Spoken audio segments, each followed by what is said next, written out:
فرشتوں کی توہین کرنا کیسا ہے؟ لوگ بات بات پر مختلف چٹکلوں میں فرشتوں کے تذکرے لے کر اس انداز سے لاتے ہیں، پھر ایک ہنسی کا ماحول بن جاتا ہے، تو ان کے بارے میں کیا حکم ہے؟ فرشتوں کے لیے قرآن مجید فرقان حمید میں فرمایا کہ عباد مکرمون، یہ اللہ پاک کے عزت والے بندے ہیں، یفعلون ما یؤمرون، جو اللہ پاک کی طرف سے حکم ہوتا ہے وہی بجا لاتے ہیں۔ تو ان کو اللہ تبارک و تعالی نے عزت والا بنایا ہے، ان کو اللہ پاک نے تکریم والا بنایا ہے۔ اب اگر کوئی ان کی توہین کرتا ہے تو یہ اللہ پاک کے مکرم بندوں کی توہین کرنا ہے، اور یہ کفر ہے۔ یعنی اگر کوئی بندہ فرشتوں کی توہین کرتا ہے تو اس کو فقہاء کرام نے واضح طور پر لکھا کہ کفر ہے،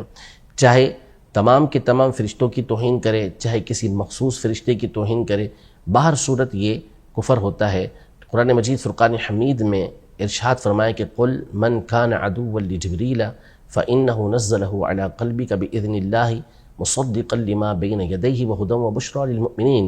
من كان عدوا لله وملائكته ورسله وجبريل وميكال فإن الله عدو للكافرين۔ پہلے جبریل امین کا خاص طور پہ ذکر کیا، پھر اس کے بعد فرمایا کہ جو شخص بھی اللہ کا، اس کے فرشتوں کا، جبریل امین کا، میکائیل کا دشمن ہے، ان سے عداوت رکھتا ہے، تو بے شک اللہ جو ہے اس کو اپنا دشمن بناتا ہے، جو ان کا انکار کرنے والے ہیں، جو کفر کرنے والے ہیں۔ تو ان کی توہین کو اللہ تبارک و تعالی نے کافر قرار دیا کہ جو ان سے عداوت رکھیں، ان کے ساتھ بغض رکھیں۔ تو اب یہ جو اس طرح کے افراد ہوتے ہیں جو فرشتوں کی طرح طرح سے نعوذ باللہ توہین کر رہے ہوتے ہیں اور ایسے ایسے جملے کہہ رہے ہوتے ہیں، اور اس سے مخصوص صرف چند لوگوں کو ہنسانا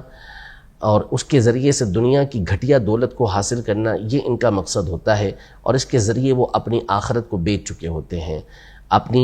آخرت کو برباد کر چکے ہوتے ہیں۔ دنیا کی گھٹیا دولت کے بدلے انہوں نے اپنی آخرت کو بیچ دیا ہوتا ہے، اور ایسے لوگوں کے لیے قرآن مجید فرقان حمید میں کئی مقام پر اللہ پاک نے فرمایا کہ ان کے لیے دنیا میں رسوائی ہے اور آخرت میں دردناک عذاب ہے۔ اللہ پاک ہم سب کو فرشتوں کی توہین سے محفوظ رکھے۔ بہت سارے اس کے جملے استعمال ہوتے ہیں۔ امیر اہل سنت کی کتاب ہے کفریہ کلمات کے بارے میں سوال جواب، اس میں مختلف چیپٹر ہیں کہ اللہ پاک کے بارے میں بعض اوقات کیسے کلمات بول دیے جاتے ہیں جو بندے کو دائرہ اسلام سے خارج کر دیتے ہیں،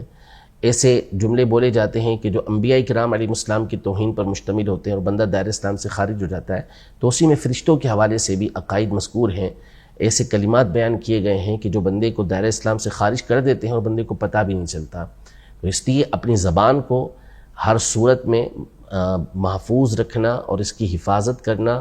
اور ایسے جملوں سے اس کو بچانا بہت ضروری ہے کہ جو ایمان کو ضائع کرنے والی ہو۔ تو فرشتوں کے حوالے سے بھی یہی ہے کہ ان کی توہین یہ کفر ہے، اور اس کی ڈیٹیل جاننے کے لیے آپ امیر اہل سنت کی کتاب کفریہ کلمات کے بارے میں سوال جواب کا مطالعہ کر سکتے ہیں۔